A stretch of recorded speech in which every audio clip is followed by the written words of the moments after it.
ایک ایک مسلمان کا مقابلہ 10-10 12-12 آتش پرستوں سے تھا۔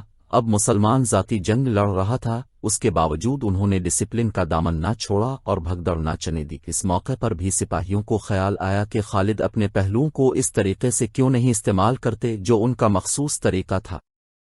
خالد خود سپاہیوں کی طرح لڑ رہے تھے اور ان کے کپڑوں پر خون تھا جو ان کے کسی زخم سے نکل رہا تھا۔ چونکہ ایرانیوں کی نفری زیادہ تھی اس لیے جانی نقصان انہی کا زیادہ ہو رہا تھا۔ اندرزغر نے اپنے دستوں کو پیچھے ہٹ لیا اور تازہ دم دستوں سے دوسرا حملہ کیا۔ یہ حملہ زیادہ نفری کا تھا۔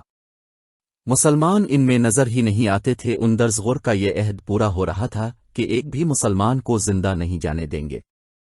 اندرزغر نے مسلمانوں کا کام جلدی تمام کرنے کے لیے مزید دستوں کو ہلّا بولنے کا حکم دے دیا۔ اب تو مسلمانوں کے لیے بھاگ نکلنا بھی ممکن نہ رہا۔ وہ اب زخمی شیروں کی طرح لڑ رہے تھے۔ خالد اس مرکے سے آگے نکل گئے تھے، ان کا علمبردار ان کے ساتھ تھا۔ انہوں نے علم اپنے ہاتھ میں لے کر اوپر کیا اور ایک بار دائیں اور ایک بار بائیں کیا، پھر علم علمبردار کو دے دیا۔ یہ ایک اشارہ تھا۔ اس کے ساتھ ہی مان جنگ کے پہلوؤں میں جو ٹیکریاں تھیں ان میں سے 2000 گیوڑ سوار نکلے۔ ان کے ہاتھوں میں برچیاں تھیں جو انہوں نے آگے کر لیں، گھوڑے سر پر دوڑے آ رہے تھے۔ وہ ایک ترتیب میں ہو کر آتش پرستوں کے عقب میں آ گئے۔ جنگ کے شور و غل میں آتش پرستوں کو اس وقت پتہ چلا کہ ان پر عقب سے حملہ ہو گیا ہے، جب مسلمانوں کے گیوڑ سوار ان کے سر پر آ گئے۔ یہ تھے مسلمانوں کے وہ سوار دستے جنہیں اندرزغر ڈھونڈ رہا تھا۔ خود خالد کی سپاہ پوچھ رہی تھی کہ اپنے سوار دستے کہاں ہیں۔ خالد نے اپنی نفری کی کمی اور دشمن کی نفری کی افراط دیکھ کر یہ طریقہ اختیار کیا کہ رات کو تمام گیوڑ سواروں کو ٹیکری کے عقب میں اس ہدایت کے ساتھ بھیج دیا تھا کہ اپنی فوج کو بھی پتہ نہ چل سکے۔ ان کے علم کے دائیں بائیں ملنے کا اشارہ مقرر کیا تھا۔ گھوڑوں کو ایسی جگہ چھپایا گیا تھا جو دشمن سے 1.5 میل کے لگ بھگ دور تھی۔ وہاں سے گھوڑوں کے ہنانانے کی آواز دشمن تک نہیں پہنچ سکتی تھی۔ ایک روایت یہ بھی ہے کہ رات کو گھوڑوں کے منہ باندھ دیے گئے تھے۔ ان 2000 گیوڑ سواروں کے کماندار بصر بن ابی رحم اور سعید بن مرہ تھے۔